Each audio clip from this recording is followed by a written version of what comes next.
आपकी हिंदी टीचर, आपकी नीतिका मैम। आज हम पढ़ेंगे हिंदी परिवेश का पाठ 12, जिसका नाम है परोपकारी शतपत्र।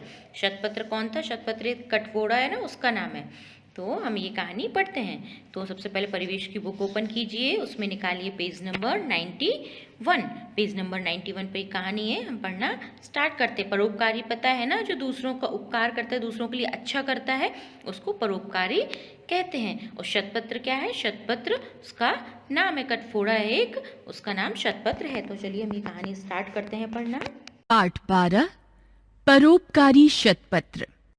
एक जंगल था, उसमें शतपत्र नाम का कटफोड़ा पक्षी रहता था।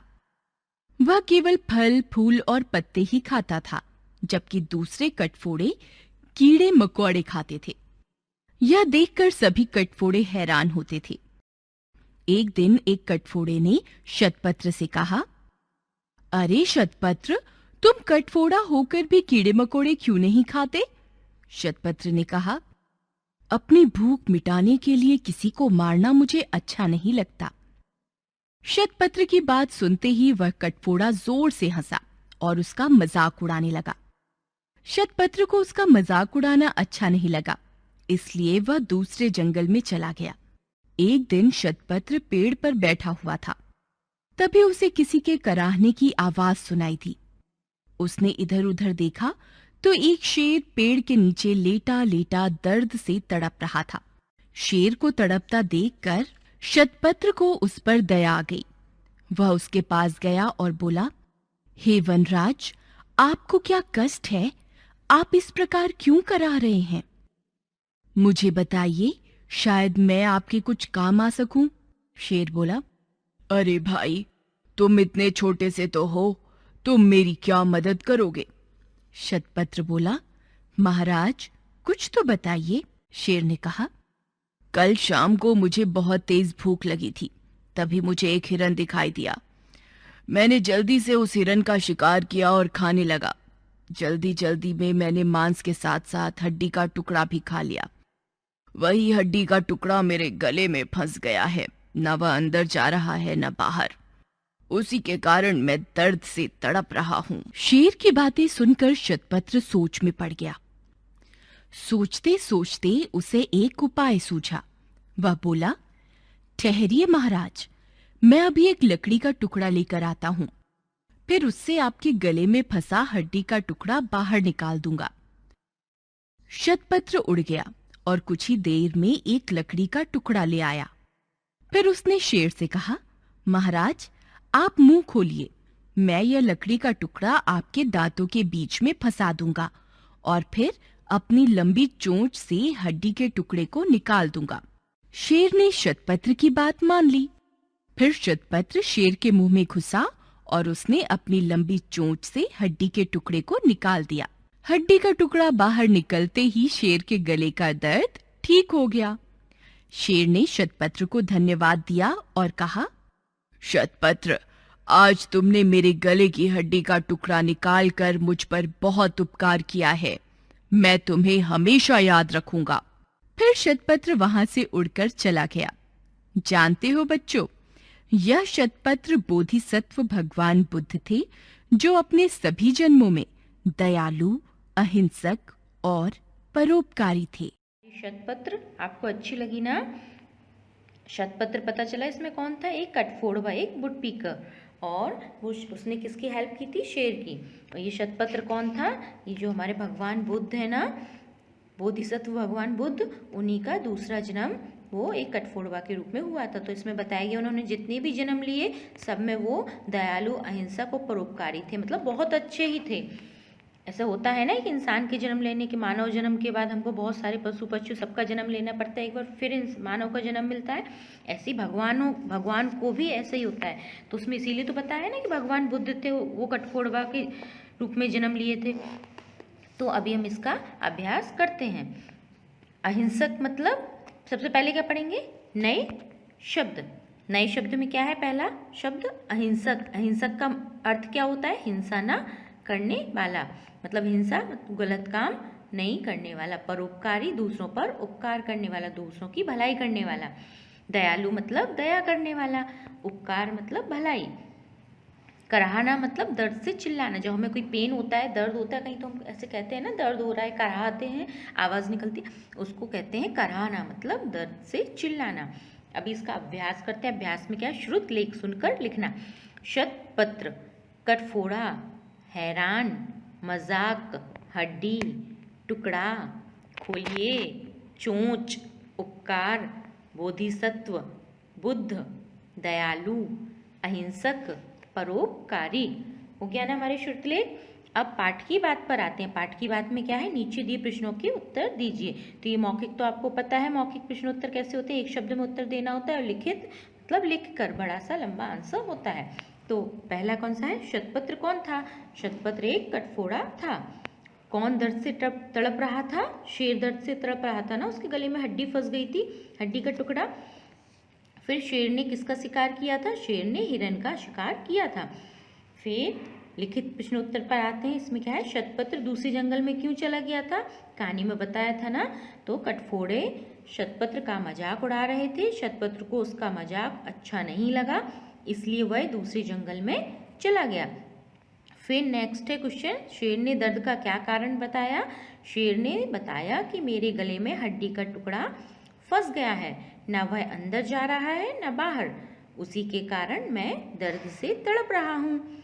फिर नेक्स्ट क्वेश्चन क्या है, शतपत्र क्या खाता था, जबकि सारे कटफोड़े क्या खाते हैं, कीड़े मकोड़े, लेकिन शतपत्र क्या खाता था और क्यों, शतपत्र केवल फल फूल और पत्ते ही खाता था, क्योंकि उसे अपनी भूख मिटाने के लिए किसी को मारना अच्छा नहीं लगता था। वो किसी कीड़े मकोड़े को खाएगा तो उसको मार के ही तो खाना पड़ेगा, तो उसको अच्छा नहीं लगता था कि मुझे अपनी भूख मिटाने के लिए किसी और को मारना पड़े। अभी नेक्स्ट पेज पर आते हैं। नेक्स्ट क्वेश्चन कौन सा है, शतपत्र ने शेर का दर्द किस प्रकार दूर किया, शतपत्र ने एक लकड़ी का टुकड़ा शेर के दांतों के बीच फंसा दिया और उसके मुंह में घुसकर अपनी लंबी चोंच से हड्डी का टुकड़ा निकाल दिया, जिससे शेर के गले का दर्द ठीक हो गया। उसने शेर की भी मदद की, वरना अगर वो सोचता कि शेर मुझे खा लेगा तो वो उसकी हेल्प नहीं करता, लेकिन वो अच्छा इंसान था, वो परोपकारी था, तो सब अपने जैसा ही अच्छा सबको समझता था और इसलिए उसने शेर की हेल्प की। फिर इस कहानी से हमें क्या शिक्षा मिलती है, क्या शिक्षा मिली इससे हमें, कि इस कहानी से हमें परोपकार की शिक्षा मिलती है, मतलब हमें दूसरों पर उपकार करना चाहिए, दूसरों की भलाई करनी चाहिए। फिर नेक्स्ट नंबर 2, पाठ में ये वाक्य किसने कहे, आपने कहानी पढ़ी थी ना, सुनी है, तो उसमें आपको पता चला होगा ना कौन सा वाक्य किसने किससे कहा। तो तुम कटफोड़ा होकर भी कीड़े मकोड़े क्यों नहीं खाते, ये किसने कहा था, शतपत्र ने, शेर ने या एक कटफोड़े ने, कटफोड़े ने कहा था ना, तो एक कटफोड़े ने पर टिक करेंगे। फिर कल शाम को मुझे बहुत तेज भूख लगी थी, ये किसने कहा था, शेर ने कहा था ना, तभी तो उसने फिर हिरन का शिकार किया और हड्डी उसके गले में फंस गई थी। ये नंबर 2 भी हो गया। भाषा की बात पर आते हैं।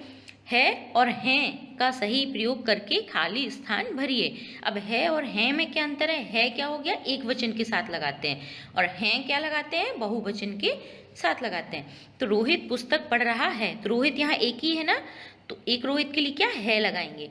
बच्चे मैदान में खेल रहे हैं, तो बच्चे एक वचन है या बहुवचन, बहुवचन है ना, बच्चे, बहुत सारे बच्चे, तो क्या लिखेंगे, बच्चे मैदान में खेल रहे हैं। फिर आप इस प्रकार क्यों करा रहे हैं, आप क्या है, एक रिस्पेक्टेड वर्ड है ना, तो आपके साथ हैं शब्द लगाते हैं ना, तो आप इस प्रकार क्यों करा रहे हैं।